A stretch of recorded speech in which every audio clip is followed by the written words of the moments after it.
You're listening to the Options Insider Radio Network, the home of the Options Podcast. For more quality options programs, visit theoptionsinsider.com or search for Options Insider Radio Network in your podcast provider of choice. Listeners can also access all of our programming through our mobile app available in the iTunes and Google Play stores. Select programs are also available via live stream at mixlr.com/options-insider. That's mixlr.com/options-insider. Don't forget to follow along with your favorite programs and submit your own questions for the hosts at twitter.com/options, stocktwits.com/options, facebook.com/theoptionsinsider, or via questions at theoptionsinsider.com.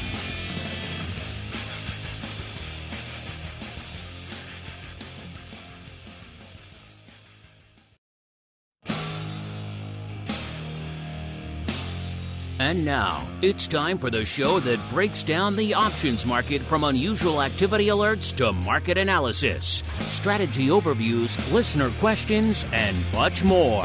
If it involves puts and calls, then our all-star panel will break it down. It's time to hit the Option Block with your host, Mark Longo from the Options Insider Media Group, and co-hosts, Uncle Mike Tusaw from St. Charles Wealth Management, along with Mark the Greasy Meatball Sebastian and Andrew the Rock Lobster Giovinazzi from OptionPit.com. And now, get ready to hit the Option Block. All right, everybody. That music means we are back for episode 2 of the bi-weekly options extravaganza, known far and wide as the Option Block. My name is Mark Longo from theoptionsinsider.com, as well as, of course, from the ever-exciting, at least we tend to think so, around these parts, Options Insider Radio Network. You guys know the drill by now. If you're one of the many on-demand listeners, hey, we love you. All we ask is you keep rating and reviewing. We're seeing more and more of you folks all the freaking time. So keep rating and reviewing wherever you get the show. It's on just about every platform under the sun. Heck, you can walk up to your smart speaker and tell them to stream it now. So that's been around for a while too. YouTube, however you want to get it, wherever you listen to it. If you like what you hear, keep rating and reviewing. It really does help the new folks continue to discover the show. Of course, if you want to go above and beyond, seeing new folks in the pro Q&As and then the pro side all the time as well. If you want to join the party over there, theoptionsinsider.com/pro, or I haven't mentioned it in a while, don't tell anybody, /secret club. You get in there, you kick the tires and light the fires. You join all the fun with the pro Q&As. Even had Uncle Mike in there yesterday. That was pretty fun. And we got Options Oddities coming up tomorrow, a whole bunch of other fun giveaways, live goodies, all sorts of goodness. Theoptionsinsider.com/pro. And let's see what kind of goodies we've got in store for you today and who's joining us to dispense said goodies. First, let us go out to the quiet, the sleepy, the tranquil hamlet known as St. Charles. All of our pro folks, they got a mega dose of Uncle Mike yesterday. For the rest of you, you've been jonesing. You've been waiting for more Uncle Mike since Monday. Here he is, Uncle Mike Tusaw from St. Charles Wealth Management. Uncle Mike, welcome back, sir. It has been a long time since you and I have chatted. Years. Less than 24 hours. It's exciting to be back. So we can view it in two ways: years or less than 20. I did a lot of living in that 24 hours. It sounds like it. You had one heck of a night last night, Mark. Going crazy. Lots of living packed into one evening here. And also a guy who likes to pack a lot of living into his myriad vacations. He is the Rock Lobster himself, Mr. Andrew Giovinazzi from OptionPit.com, who in the third or fourth vacation I lost track of that he's taken now, he has completely forgotten how to work all of his technology here. So let's see if we got him here. Mr. Rock Lobster, welcome back to the show. Are you there, sir? Can you hear me? I can. I think I figured out how this technology works. Yes, this technology thing. Kind of central to what we do here. I played golf. I rested, relaxed. I got a little sun. And I'm back in Maine is actually a little stormy looking. I have to admit, little August dust up. In the rain department could be coming. Could you perhaps say dark and stormy on the shores of Maine? Could you perhaps say that? Dark and stormy would be, I think that would work. That would be an apt moniker for the shores of Maine. There we go. We have brought it to fruition once again. Let's hop into our next segment. For the weather gods change their mind, it is time for the trading block. It's time to break down the latest topics, trades, and trends in the world of options. It's time for the trading block. All right, everybody, welcome to the trading block, the portion of the show we break down what the heck is trading, what is lighting up our tape out here. And, since our last episode on Monday, the kind of byword for the markets has been up. It's been pretty much straight up. We are coming into showtime now. We saw a strong day yesterday. And now coming on the heels of that, it seemed like we were going to have a pretty strong day. Today, we have, of course, PPI numbers and other inflation metrics out there that are maybe giving people a little bit of hope that the world is not ending, at least not tomorrow. So we saw the markets really shooting out of the gate today, S&P in particular. Remember, not too long ago, going the other way, going down this direction, when we broke through 4,200, it seemed like 4,200 was just this insurmountable barrier. The S&P kept bouncing off of it and bouncing off of it, and nothing could break it. And when it finally broke 4,200, it was, look out below. And now here we are back north of 4,200 again. And the market seemed like it was feeling its oats, coming into this morning, launching out of the gate again, got up to almost 4,260, 4,257 in the S&P before giving it right back up and dropping right back. Not back to 4,200 again, right around 4,220. And we're kind of hanging out around 4,229 right now. Though actually, we were looking mixed. We were looking firmly green. Then we actually got mixed. The NASDAQ was kind of red for a little bit. As we're kicking off the show now, we're seeing the NASDAQ has ticked green again, but ever so slightly, only about 0.04% to the green. S&P and Dow both up about 0.5%, so still obviously strong days, but maybe trying to find their footing now that all this rally kind of taken a lot of people by maybe surprise at just the aggressive nature of it. Disney coming out with decent numbers out there. I was just down at the parks. I saw them. The parks were freaking crowded, so people are popping into the parks. That's probably how I got the vid. Even though we were wearing masks everywhere, we were kind of the only ones. I blame that long line for Rise of the Resistance. People behind us coughing up a storm with no freaking masks. But hey, I digress. Let's move away from that. Instead, let's get out to the vol surface here and what we're seeing out here from a vol product perspective. Coming into showtime, we got VIX hanging out right a little bit north of 20, about 20.2.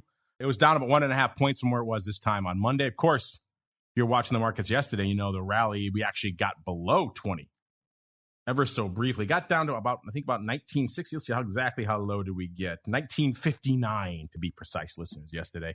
And everyone was like, oh, here we go. This is it. We broke in 20. And now back up north of it again. VVIX at about a 91, up about 4 points from where it was this time last week. VXX, 21.3, down about 0.6 of a point from last show. UVXY, about 9.25, down about 0.6 of a point as well. SVIX, 1370, up about a little over half a point, about 0.55 or so. SVIX, of course, the inverse product. UVIX, 9.25, down 0.75 of a point. They got to be coming for this with the reverse split soon. They don't tend to like it get much lower than 9, it seems like, before they bring the big guns back in. We'll see when that announcement's coming. And then VolQ, 2430, down about 1.3 points from where it was this time last week. All right, a lot of table setting here. Let's go around the horn, see what's lighting up everybody's tape. Mr. Rock Lobster, this is the portion of the program where we break down what is lighting up our tape and what is catching our eye in the markets today. So if you understand that, then perhaps you could deliver said goods to us. Am I in the goods? Excuse me, my nose. Uh-oh. The vid striking back at you too. Well, I probably got it again, but since I've already had it, I don't care.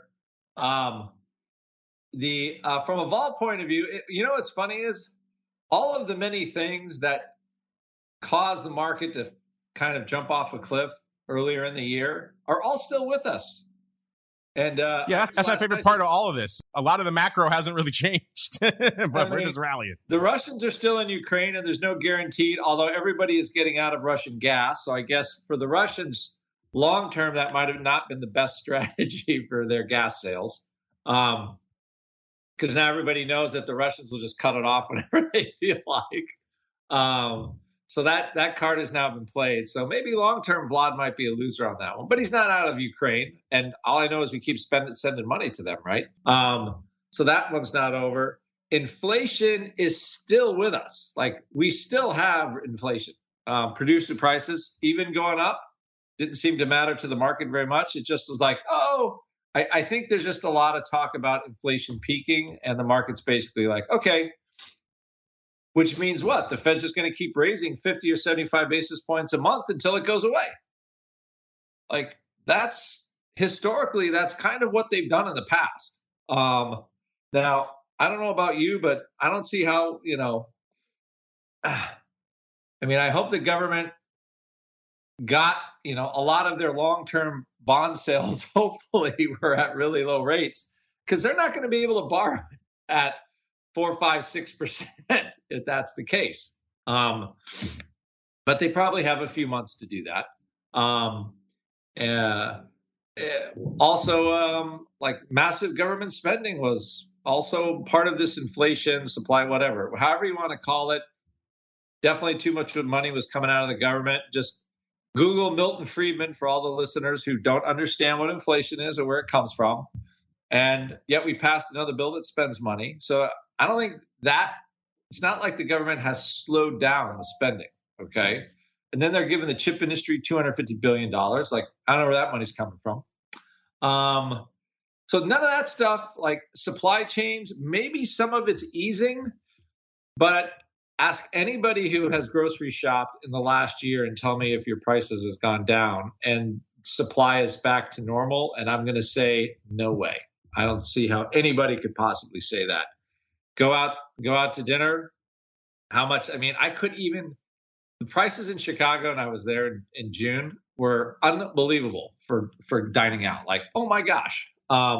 So, I think those things are still with us. Plus labor costs are through the roof. Anyway, so none of those things have gotten better. However, the market just basically came back to where it was when everybody was worried about those things. When everybody's like, oh my gosh, these could be a disaster, right?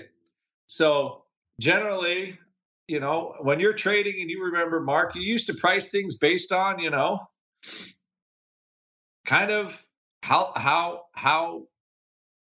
you decide what you think, basically the range of the underlying is, right? So the S&P 500, maybe that 3,700 or 3,500 or some of the dire predictions, at least for now, didn't come true. The Russian thing didn't, there was no crazy scarcity. Prices went up really fast, and that got people's brains, and that's why you have to let the pricing mechanism work, right?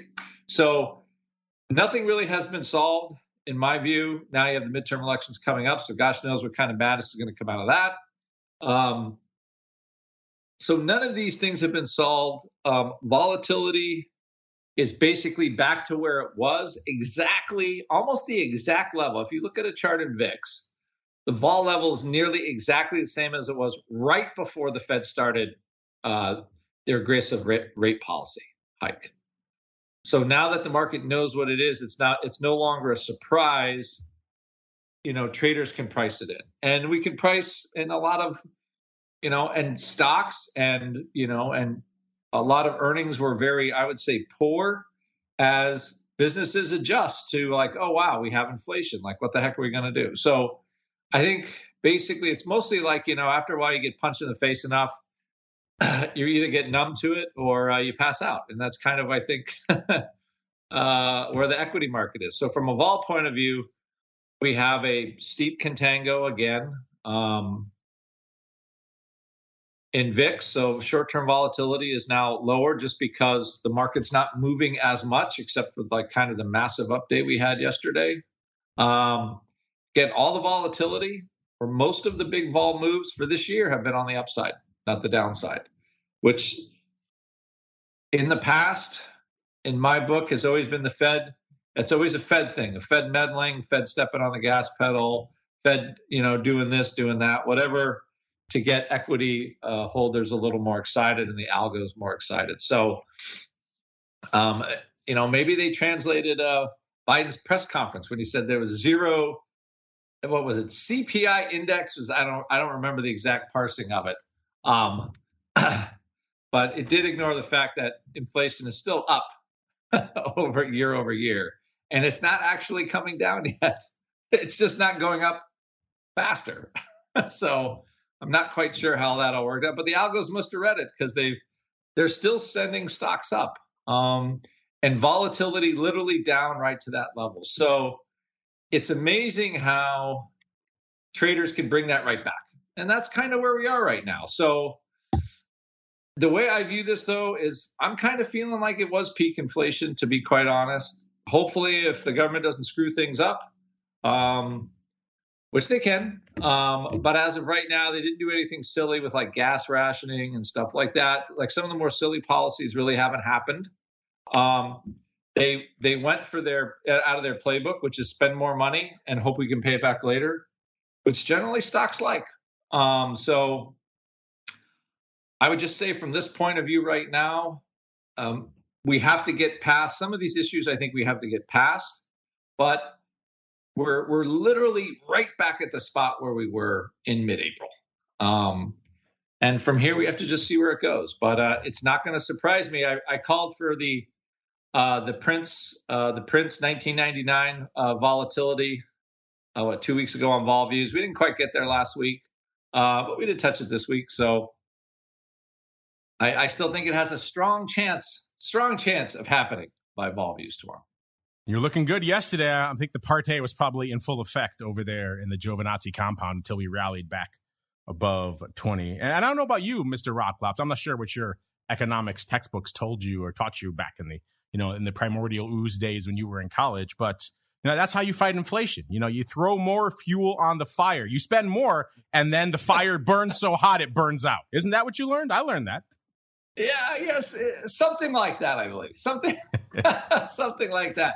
That Milton Friedman textbook I probably read. I think something. He said something. You got to skip to the end. You got to go to the appendices. That's where you find the real info there, the real nuggets. You just burn out all the fuel, and then there's nothing left to inflate, and then you're done. Then you're good. All right. Let's go around. Everyone's freaking out now because Wall Street Journal just tweeted that NASDAQ's in a bull market. Everyone's going nuts about that. So all sorts of fun going on there. Mr. Uncle Mike, sir, a lot going on for you, the Perma Bull. What is lighting up your tape out there today, sir? Well, Andrew's just a negative Nelly today, isn't he? Well, he went on vacation and he got some sunshine and some relaxation and he came back reinvigorated. And for him, that means even more dour and gloomy than ever. Got it. Well, I have full faith in the United States government. I have full faith we'll pay all of our bills. Or wait, no, I was just kidding on all that stuff. But anyway, yeah, I mean, Andrew raises a lot of good points in that with where we are right now, not a lot is different from where we were back when we started this rally a few weeks ago. And so in looking at this, we were as low as the 3,700 level approximately. We've gone up over 500 points in the SPX, which is a huge rally for the time with which we've had in less than a month. That's over a 10% rally in a month. But the thing with which we need to look at is that we live in a different time from the time when business and government was separate. And what I mean by that is that, like it or not, the big business is here to stay. We know that. But the U.S. government is dependent on the companies like the Googles, the Amazons, and all the big tech and just big companies in general to provide jobs for our country. And so because of that, they give them favorable tax rates. And so that's where the big debate comes in. How come those evil corporate people don't pay their fair share in taxes? Well, if they were forced to pay their fair share in taxes, they'd go to a country that wouldn't make them pay their fair share in taxes, or whatever way you want to look at it. And we would not have those companies here to provide jobs. So with that being said, it's like this fine line of where do we go? What do we do? Where does the tax burden get placed on? Well, if you try and place it on the workers, there's a lot more workers than there are corporations. And if you place the tax burden onto the workers, then workers aren't going to vote for politicians and they'll never get voted into office. And so from there, the only choice to where you'll have all of these huge government programs with which we have large corporations in the country providing jobs and have low tax rates, the only way that can possibly happen is to continue to borrow more money and kick the can down the road. Now, this has been happening for years and years and years and years in our country. That's just the way it is. And so because of that, we have huge deficits. And with the deficits with which we have, it's kind of come to a point to where the government and business are kind of partnered with one another because they both kind of need each other. The corporations need the government to provide better tax rates, and the government needs the corporations to provide jobs and a way of life for people. And so from there, we live in the political world with which we live to where we just simply borrow more money and kick the can down the road. Now, I'm sure every politician is totally on the up and up with how they look at the money and how they spend the money. And there's no all those things about pork deals for the certain congressmen's districts and things like that. I'm sure none of that ever exists, because if that existed, then we'd have a problem, let me tell you.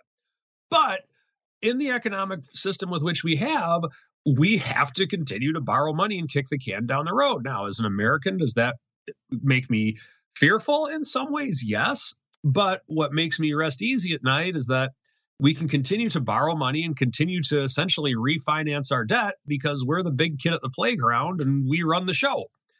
And if other countries don't like it, then we can stop our military support to them, and we can do a lot of things with that. So because we are who we are in the world, we can get away with that. And that's just kind of the way with which it is. So because of that, we have a lot of inflation issues.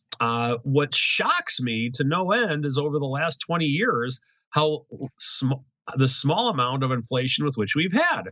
So in my opinion, the inflation that we've had, and that's just become an issue so much in 2022, yes, we did put $1 bajillion worth of money into the market with all the COVID checks and things like that over the course of 2020, and we'd had a lot of spending, and the government does spend a lot. But the other part of this that a lot of politicians don't want to talk to is that on a lesser scale, we've been pumping money into our economy for a long time. I believe the last surplus year that we've had in our budget, I think, was 1969 in the Nixon administration, if I remember correctly from my history class. So we've been deficit spending for many years.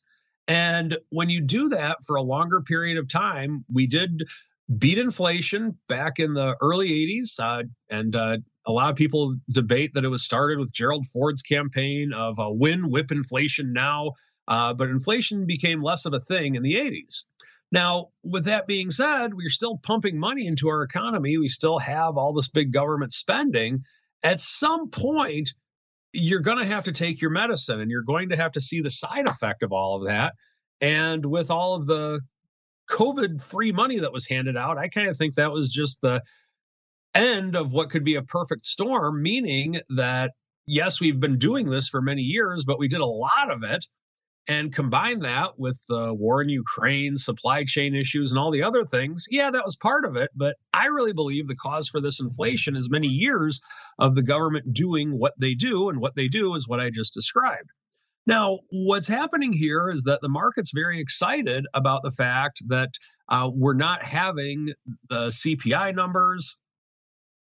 We're not having the numbers this week that everyone was afraid of. And that's caused a big rally in the stock market. And so because of that, that's cause for excitement. Now, if the government and big corporations continue with this partnership that they have, which is what we now know as American capitalism, if they can continue with that, work together, and continue to kick the can down the road, so to speak, then the corporations will be happy because they'll have good profits. The government will be happy because jobs exist in America. And markets will likely go higher. And so when we have that working in sync over time, things go higher. What's happened over the course of this year, we've had a minor pullback compared to the major rally with which we have had.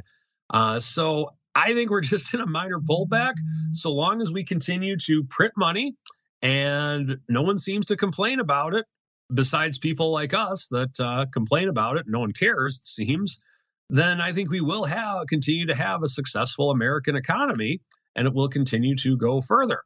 The other things that I'm seeing in the more shorter term, we're selling off a little bit in the bond world, so we are getting a little bit of a flight to risk. Yesterday, we had a big rally in the 10-year early in the morning when the CPI number came out, and that kind of fizzled out throughout the day. And so right now, I just think that we're kind of sitting in this one spot right now in the 10-year note, in that where we are, bondholders know what's going to happen with the Fed raising rates, or they've kind of accepted it. And so the sharp decline is kind of stopped for now. And we're back to more normalcy in the 10-year note. And by normalcy, I mean boredom for people that are watching it. So we have that. We are above the 4,200 mark in the S&P. We've talked about that a lot on this show. We closed above it yesterday, and today we're continuing to go higher with it. So it'll be interesting to see if we can hold that mark. And I believe that is everything that I am seeing for today. Back to you, Mark. Thank you for that, Mr. Uncle.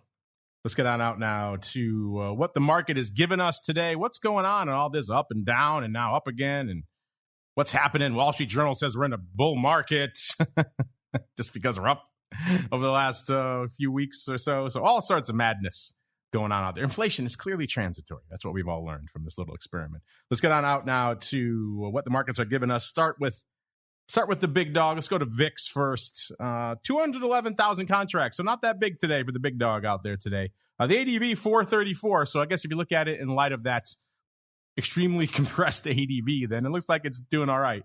Might have a good chance of hitting that pretty anemic number today. SPY 3.8 million, actually 3.81 million right now. So that's looking pretty robust. The ADV a little bit shy of 6.5, about 6.45 million. So SPY certainly seems on pace to hit its ADV again today. The S, not playing around today. 1.56 million contracts on the tape for the S. The ADV 2.1 million. So it certainly seems like the S is on a rocket ship from a volume perspective today. Small cap, same deal. 736,000 contracts on the tape right now for IWM. The ADV is only 705. By the way, small caps up nearly a full % right now. So a lot to unpack. We'll get into those more a little bit later today on TWIFO. Hopefully you enjoyed Joan Rivers' day last Friday because she's back, a.k.a. the once and future and now present Dr. Vix, joining me on TWIFO, Mr. Russell Rhodes, in a little bit. So stay tuned for that, all you live folks. We'll get it right after this show. You on-demand folks, it'll come when it hits the network. Let's see. Q's 1.7 million contracts on the tape. The ADV a little bit shy of 2.5, about 2.45 million. Let's get out to the single names, see what's lighting it up. And, we have a couple barometers for what indicates a pretty active day. And one of those is if we're over 300,000 in our top 10 most actives that day. That's a pretty active day. And we are right there, listeners. 304,000 contracts is what it cost you to break into the top 10 today. That's nothing to sneeze at.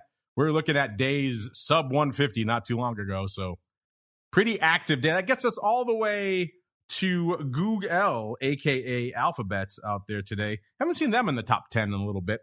They're good for 304,000 contracts today. Alphabet's kind of unched off slightly on the day today. It's not a big movement day, at least net for them. They were up earlier. They were a little bit shy of 120, about 119.70 right now. They got up to 121, about actually 121.50 today. So they were looking a little higher, giving that back up now. Number 9, we got our old friend. Is it a meme name again? I don't know. It's looking like it's Ford. 319,000 contracts, up another 32 cents today, or 2.1%, threatening $16 now. Man, Ford on the rampage these days. Listen, man, those 12 puts that I was wearing not too long ago, looking pretty good now. So gotta like that one. You got to take the wins when you can get them, listeners. 319,000 contracts, good for number 9. Number 8, the artist formerly known as Facebook. I hate to say Meta, but c'est la vie. Ticker symbol is Meta. That's good for 419. Number 8, we're already at 419, listeners. That's nothing to sneeze at. Meta also had quite the run today. It's 178 and about a half right now. Up, kind of unched on the day, actually. It's up 0.06. But it hit 182.95. Actually broke 183 ever so briefly, 183.10 earlier this morning. So this one was feeling its oats as well. Now they're kind of coming for it a little bit. So a tale of two very different markets just in the first half of the session today, which is kind of fascinating. Also why we're seeing so much paper on the tape. Then we get to number 7 and 6. The symbol twins are back, listeners. First off, we've got our old friend, frequent offender, AMD, usually good for number 4. Today, number 7, 478,000 contracts. AMD up nearly $0.50, which is about 0.5%. It's right around $100 in AMD, 99.5 right now. And then followed right behind it, hot on its heels, is reigning king of the apes right now, which is AMC, 513,000. So good to see the Symbol Twins back out there today. AMC on fire, up at 25.44, up about 1 3/4. Got as high as 26.08 today. So quite the love for everyone's favorite movie theater chain / gold miner. Number 5, we got the Amazonians out there today. Let's see how they're looking today. I know our buddy, the Flowmaster, when he was on his pro Q&A, said he wasn't impressed with the volume numbers coming out of Amazon, given their 20-for-1 split. He expected more, but you know what? They're doing some decent paper today. 579,000 contracts on the tape for Amazon. Amazon off a buck right now, about 0.75%. Let's see, they've had looks like about a $2.80 range today, so they've been whipping around a wee bit as well. Number 4, a name that's been making some headlines today. I was just talking about them earlier. I was down at those parks. It was Disney. Those parks, a key driver of their strong numbers. Also, Disney Plus. Everyone's kind of washed their hands of streaming after Netflix's abysmal numbers a few quarters ago. But Disney Plus showing they can make some money on it. So 119 right now, up $6.50 or 5.7. It was below 100 not too long ago here in Disney. So a nice recovery for them. 90.25 was actually their low. Let's see. How high did they get to? They got up to 123 and about a quarter. So they have come for this one recently now as well. So we'll see. I know there's still some clouds hanging over that whole Bob Chapek. He just faced a vote of no confidence not too long ago, barely survived it. So I know he's not exactly the most popular guy in the C-suite over there. So we'll see. Maybe these numbers will prolong his tenure a little bit. Number 3, NVIDIA, 614,000 contracts. Good for number 3. Number 2, it's the fruit company. Let's see what's going on with them out there today. Listeners, Apple, 893,000 contracts on the tape. Apple kind of unched today as well, 169 and about a quarter. They got as high as almost 171, 170.99, and then right back down. They're within spitting distance of their 52-week high again, their all-time high, 182.94. So Apple looking strong out there. Hey, inflation, it's all transitory, listeners. And then number 1, our old friend, it's the Tesla out here. 870.25 right now, off about nearly $13 or about 1.5%. It's got up to 894 today, 894 3/4, and then looks like it bounced off the low of 864.25. So about a $30 range so far on the day today. Good for 980,000. Nothing quite at the 1 million. I'm sure maybe if I re-racked these now while I was talking, we might be at the 1 million number, but 980,000 contracts on the tape for AMD. Let's get on out here really quickly to some earnings, and we got to get to the odd block. Hot week for earnings. Palantir on Monday, Coinbase, Roblox, and Wynn Resorts on Tuesday, Jack in the Box yesterday, Wendy's, Fox, and the old Diz and Bumble. What's going on with the ladies? I guess we'll find out what their numbers are. We did find out. Thursday, today, we got Six Flags Rivian. What's left of that dumpster fire? Canada Goose Holdings. Going to come back to that one maybe a little bit today as well. Let's see. You got the numbers updated, hot off the presses from our friends over there at Orats right now. Disney before the bell, 108.13 is where they were. I think you got, wow, actually they didn't. I thought they were going to blow the doors off their report, but they did not. They were pricing in 6%. They delivered 3.8%. Now, obviously, it depends on your holding period, listeners. If you hold on to it a little bit longer, they have obviously moved a little bit more than that. We kind of measure just the initial kind of earnings impact from these reports. If you hold on to it now, they're up 5.6%. So they have pretty much come in line with their straddle, but wow, surprising results. And of course, where they were yesterday, they're up 10 points from there. So it's a fair amount of juice. Six Flags today before the bell, 24.40 is where they were trading. They're pricing in 10.3%. So a lot of juice, listeners. They delivered 6.1%. And then Canada Goose today before the bell as well, $20.50. They were pricing in 12.9%. They delivered 5.5%. So underperformance appears to be the name of the game. Let's get out to the ladies really quickly as well. Bumble yesterday after the bell, 35.08 is where they went into their announcement. They were pricing in 12.6%. They delivered, get this, listeners, 1.3%. So apparently not much juice in the ladies' love sector today. Today, now they're off about 6%. So catching up a little bit there. But wow, intriguing stuff. Underperformance across the board. I got Rivian coming up after the bell today really quickly. They're at $36.70 as of this report. They're pricing in $4.06. In the past, they moved $4.38. So kind of right in line. You know, Rivian was kind of a key driver in that massive rally in Ford and then the big sell-off in Ford. Let's see what's going on out there. We got Walmart and Home Depot after the bell. Actually, coming up before the bell next week, so we can come up to those next week. We got to keep on rolling, listeners. Really quickly, for the season right now, we're hovering at about 112%. So week 1, 90%. That got revised down. That was 105% when we started. Week 2, 96%. So week 1 and week 2 now in the red. Week 3, 118%. Week 4 on fire, 140%. That all averages out to 112% right now. So still far above our average of 86% for a cycle, which has pretty much been the average since the start of the pandemic. Meanwhile, though, listen, by the way, really quickly, we got some trades going up as well. A whole bunch of new trades being exited today in Bumble and Disney, and trades being entered in ILMN and XPOF and RMD and Ryan and a whole bunch of others. Check out the earnings trades report if you want to know more about those. 88 long straddles on the table right now, listeners, and 62 long calendars. As we keep on rolling, it is time to unleash the beast. It is time for the Odd Block. It's time to break down the most interesting, unusual, and downright questionable options activity that's been identified by theoptionsinsider.com. It's time for the Odd Block.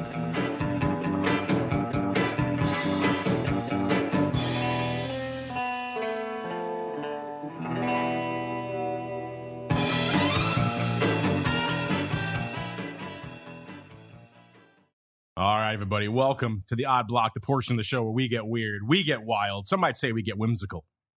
Let's find out what the Eye of Sauron has flagged for us today. First, I think no surprise here, we're going out to the old Diz. Walt Disney really quickly, because we got to get on it. We got to get into it now. 118 3/4 right now. It's off $59 on the year, obviously, but they've had quite the resurgence over the last just about a month. They were $95. Actually, 90. They hit their low of 90 1/4 back about exactly a month ago, a little less than that, July 14th. And now since then, they've had quite the resurgence, up 27% over the course of the past month. So quite the pop for them. We saw, first off, our Eye of Sauron came back with a covered call on Disney out to December, 5,000 of the Dees 140s for 317. Didn't hate this one. Someone was dumping these. If it gets up to 140, I think a lot of people would dump it there. That's about 2.6% through December. I didn't hate this one. This was about a 30 vol, which is kind of about what you expect for Disney. They're not a meme name going to give you a 200 vol. This one we didn't hate, but as we were looking at that, it came back with another one. This might be one of my favorites. It's definitely my favorite trade of today. And one of my favorite trades of a while, just because we haven't seen one of these go up for size in a big name in quite some time. Maybe in a little bit in some crazy tiny little meme name, but not in Disney.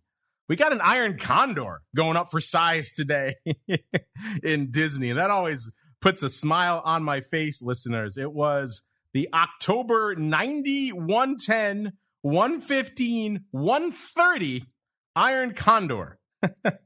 So, of course, Iron Condor listeners, 4 legs. You got this one up, by the way, 3,304 times. So this is no small trade. Looks like they were selling the Condor. So they were selling the guts and then buying the wings to protect themselves against a crazy adverse movement. It's like they sold the 110 puts for $230 and then bought the 90 puts against it for 40 cents. So they did that for $1.90. And then they came back in and sold the 115 calls. So they're not playing. These are in the money calls. They sold these for nearly $11, $10.95. Again, kind of crushing the bid. And then going through the offer for the calls, they paid $355 for the 130s. So that whole Iron Condor nets out to a credit of $9.30. If you're wondering, this is about a 30 vol as well, depending on the leg. Some are a little more, a little bit less, but they look like they're around 30. Obviously, the puts are going to be the most. The 90 puts are a 42 vol, and they bought those. So intriguing stuff. Mr. Rock Lobster, if you have any thoughts on the on the covered call, have at it. But more interestingly, more scintillatingly for our audience, size Iron Condor in Disney. When's the last time we saw something like that, sir? I can't remember the last time.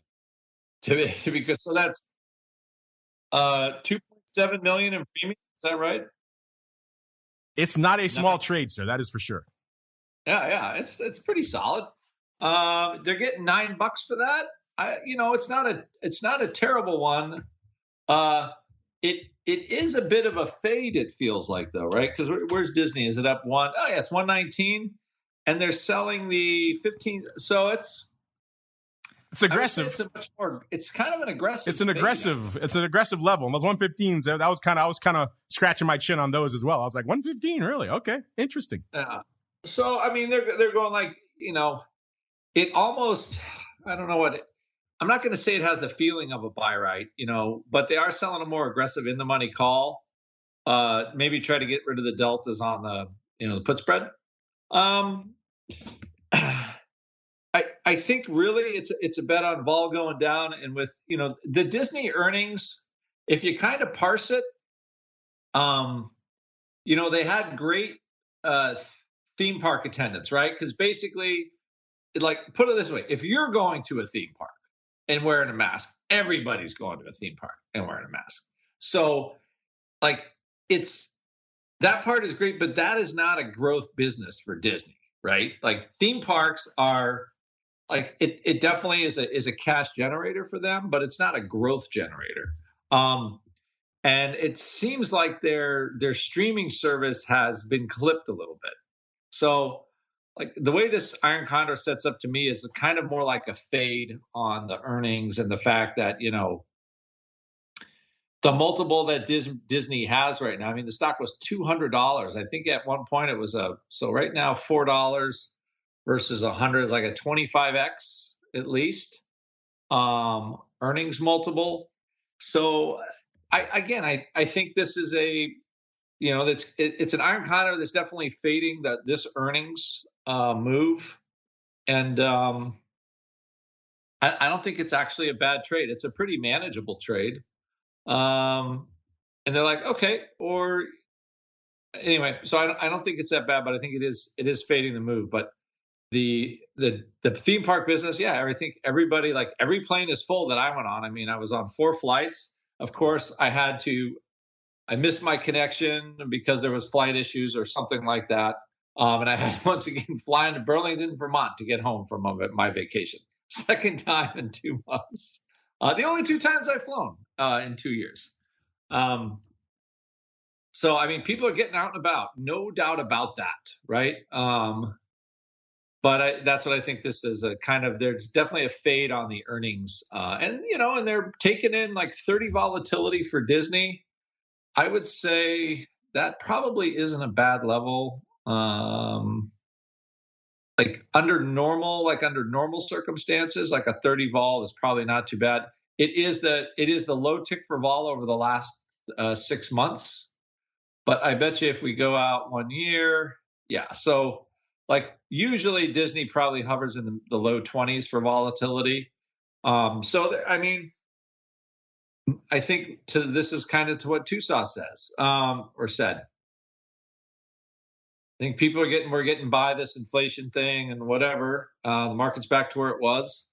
And the next thing to go is probably maybe volatility back into the mid-teens. And I think this trade is definitely more a fade on that whole thing. So fade on the earnings and fade on the vol. Yeah, it's intriguing. I like the credit. I like the term. Not in love with the strikes. That 110 put, you can be buying the stock there. Obviously, you get $9 worth of cushion, so you're getting stopped out more around a 101 level. But still intriguing. I just love seeing a size Iron Condor. You don't very rarely see these, let alone in Disney right after earnings. So intriguing stuff. What do you guys think of this one, listeners? Would you rather sell it? Would you rather buy it? Are you guys still into Iron Condors? Now, you guys loved on our recent poll a couple weeks ago. You guys were all over Iron Condors, which kind of surprised me. So maybe they are making a bit of a resurgence these days. Let's go out. Speaking of resurgence, is it meme stock resurgence, listeners? Our next name might be another candidate to maybe add a little bit of fuel to that fire. This is another newcomer. This is Pure Cycle Technologies, ticker symbol PCT, out of Orlando, Florida, talking about the theme parks out there. This name, ticker symbol PCT, trading about $9.50, up about 20 cents or about 2% today on the year. A year ago, they were trading about almost $16, $15.94, and they sold off hard in January. They got down to their low for the year, Jan 28th, of $4.94. Since then, they've pretty much doubled, listeners. So nice little run for them since then. So intriguing kind of tale of 2 years for them. The first half of the year, they got crushed. Second half, now they're looking pretty good. And it looks like someone, Mr. Rock Lobster, is thinking the party is going to continue. Someone coming and scooping up 4,000 of the AUG 10s for 47.5 cents. So getting some splits there. They were pretty wide, 30 cents at 50. But again, it's not Apple. So you kind of expect a market like that. So first off, they're buying calls. That's optimistic. They're pretty near dated calls. So that's also very meme stock characteristic. The IV is a 130. Now we're looking very memey out there. And this is right before earnings. They have earnings tomorrow. So this is a huge flyer on the old earnings. By the way, the stock was $9.26 when they bought these. It's $9.46 now. So they're already passing the first Rock Lobster sniff test, which is they're looking a little bit better right now. Mr. Rock Lobster, it has the whiff of a meme trade about it. What do you think about these calls in August in PCT, sir? Well, it has the right name, Pure Cycle Technology. I mean, that has all the hallmarks of a meme name, a meme name extraordinaire. Revenue 0, market cap 1.5 billion. It looks like this company got spun out of Procter and Gamble. So basically, they probably had some technology for recycling. They recycle plastic, apparently, which is a laudable thing, a good thing. I guess they haven't quite made it happen yet. So they don't have any reported revenue yet, but I guess they're kind of just, okay, they're going to recycle. And they return the feedstock to near virgin condition. Oh, wow. So basically they're consuming polypropylene waste. I don't think polypropylene waste is plastic bags, but it could be. So I would say, so this stock has, it's been around for, wow. Okay. It's been around since April 2021. It looks like it IPO'd around $30. So they launched it when all the green energy stuff was looking great. And so it looks like it has promising technology. And again, spun out, like, okay, P&G developed it and they probably couldn't do anything with it in-house. So they spun the company out and raised some money. Again, it's like the value is, it's like a lotto ticket basically, but interesting that, something can happen. So I think it's one, actually, I'm just putting it on my list. I was just doing the same thing. I'm just marking this one as one I got to pay attention to now. Yeah, this is interesting. Obviously, we have infinite plastic, so they have a huge market to address. Well, yeah, and by the way, I think this is great. Anything that, if they could take, black bags and junk and all that kind of stuff and actually find a way to make it into if they can make epoxy out of it, or I think that is obviously a positive thing. So interesting. It's probably worth checking out. That the stock is down around, it was a $35 stock. And this is pretty close to about the bottom for it. It didn't get a whole lot. $5.50. So this year, yeah. So so this has benefited from the, I think the Inflation Reduction Act.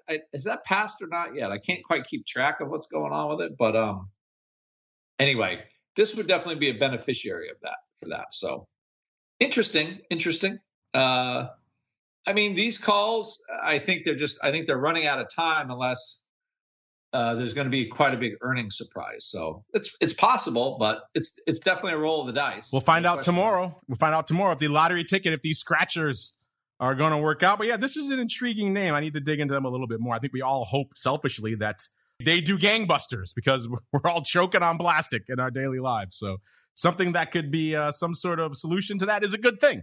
But yeah, this name, whether they make no money, whether these calls are going to work out, maybe a bit of a different story. What do you folks think, listeners? You high on Pure? Looks like our chat is getting into them as well. This name sounds cool. I'm going to look into them, says Options Queen. Yeah, we're with you. I think we're all kind of intrigued by this one. Maybe a candidate for oddities. Maybe they'll be in our fun trading section of the show pretty soon as we keep on rolling. We got Canada Goose puts, but we're kind of coming up against it. So we'll pay those off, I think, on Monday's show, because now it is time for the mail block.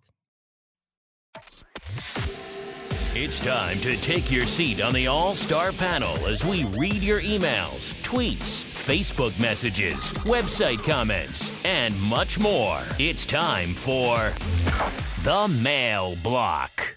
All right, just looking at our chat really quick. A lot of people excited that size Iron Condors are going up. I'm with you. People also excited about this Pure Cycle name. They want to check them out. Yeah, I'm with you there as well. They're also trying to figure out this rally. What the hell's driving it? Yeah, I'm with you on all three of those. I think we're simpatico on all three of those issues. Speaking of the issues of the day, we have put two of them to you right now. They are hot and heavy right now over there at Options is the place to go to make your voice heard.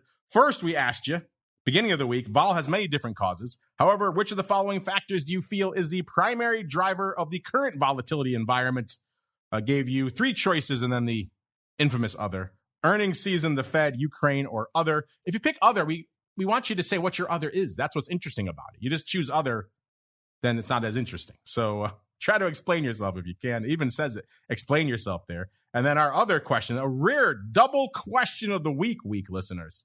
That's how crazy this week is. It's because I remember on Monday's show, we were all debating, looking at all the paper. We were just talking about this pure cycle. There's a lot of that kind of paper coming back now. Crazy, near-dated, optimistic, triple-digit call paper, which is kind of reminiscent of what we saw this time last year. And it's in a lot of names we've heard of, like GameStop and AMC and Vroom and BBig and all these names. So we asked you guys after Monday's show, is the meme stock frenzy back? Simple one for that one, yes or no. Uncle Mike, we'll go to you first. You can take them in any order you want. First off, you think our audience is choosing that the meme stock is back or no? And then B, what do you think they're voting for the primary driver of the current vol environment, earnings season, the Fed, Ukraine, or others? I'll say Fed for the driver of the current environment. And then in terms of the meme stocks, I think the audience thinks they're back. I think they're kind of back, but they're really not back, meaning that there's a little bit of interest, but I don't see the follow through on it that we once had. Wow, Uncle Mike, usually the ray of optimism. He's the party pooper today, playing the rock lobster role here on the show today. Throwing water, cold water, on all you hot meme kids out there. All right, Mr. Rock Lobster, I expect that from you. What do you think is driving the vol this time? Is it earnings, Fed, Ukraine, or other? And if you have an other, what is it? And then also, you think our audience is saying the meme stock frenzy is back? Yes or no, sir? I would say, yeah, the Fed. This is ridiculous. All the vol is from the Fed at this point. And is the meme stock craze back? I'm going to say no. I'd say that generally those things happen for about a year and a half, and then they're dead until the next generation of new investors comes around, which will be probably in another 10 years. So it happens every 10 years. Say I've been doing this for 30-something years, and this is probably the third or fourth frenzy I've seen. So there'll be a fifth, but I think the meme stock thing is dead for a little bit.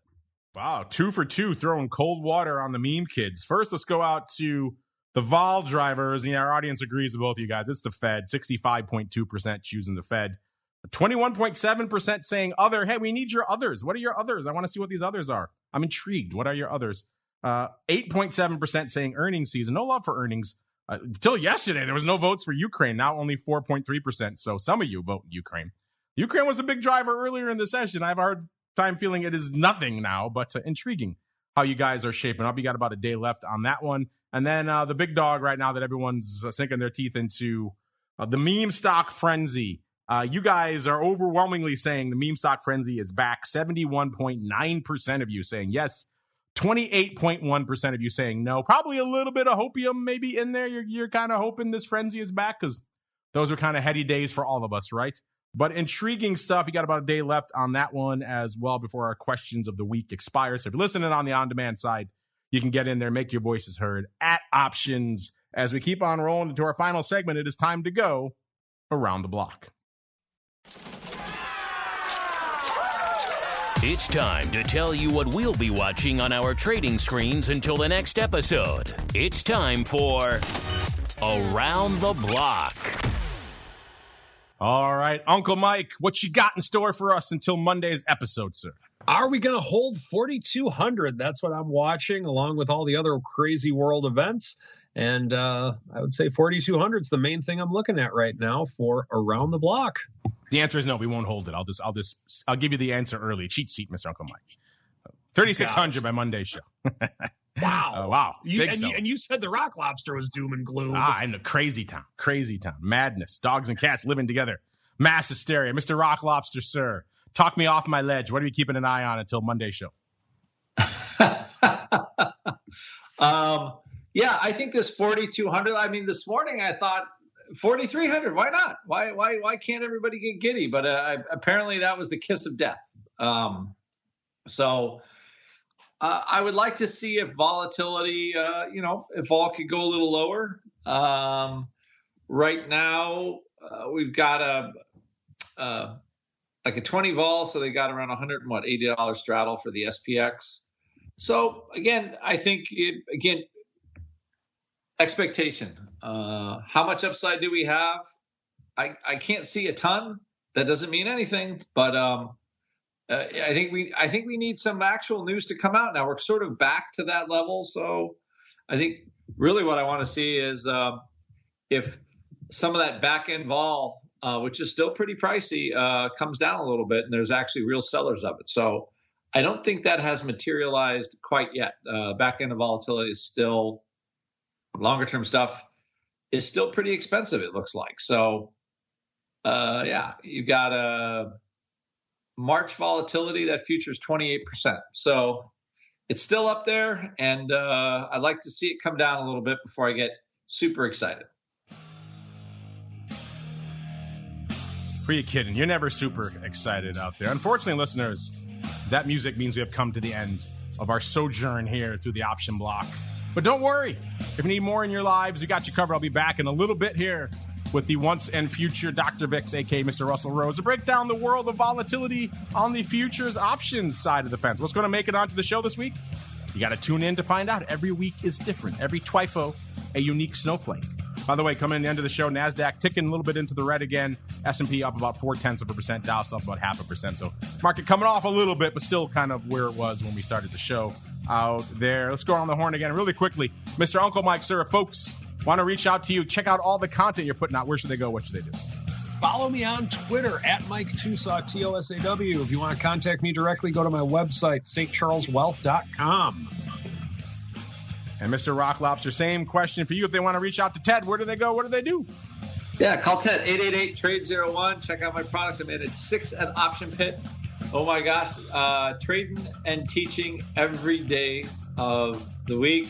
Still doing it after 10 years as Option Pit just keeps growing at an exponential rate. Crazy. It's crazy, but we love it. What the heck? It is quite literally crazy, listeners. You want to check out the madness for yourselves, optionpit.com. Got Option God in the chat saying, I haven't done an Iron Condor yet. Well, we think we can fix that for you, Mr. Option God. So keep listening to our shows. We'll lure you to the dark side here. Speaking of you live folks, hang out, relax. We'll be back in a little bit with the once and future Dr. Vix talking TWIFO. And then for all of you on-demand folks, we're back again tomorrow, live noon Central, 1 p.m. Eastern for Volatility Views. Should be a fun one. A lot of vol to unpack out there. And then after that, for all you pro cats, with Options Oddities, and then back again next Monday, another episode of the Option Block. Stay safe out there, everybody. You're listening to the Options Insider Radio Network, the home of the Options Podcast. For more quality options programs, visit theoptionsinsider.com or search for Options Insider Radio Network in your podcast provider of choice. Listeners can also access all of our programming through our mobile app available in the iTunes and Google Play stores. Select programs are also available via live stream at mixlr.com/options-insider. That's mixlr.com/options-insider. Don't forget to follow along with your favorite programs and submit your own questions for the hosts at twitter.com/options, stocktwits.com/options, facebook.com/theoptionsinsider, or via questions at theoptionsinsider.com.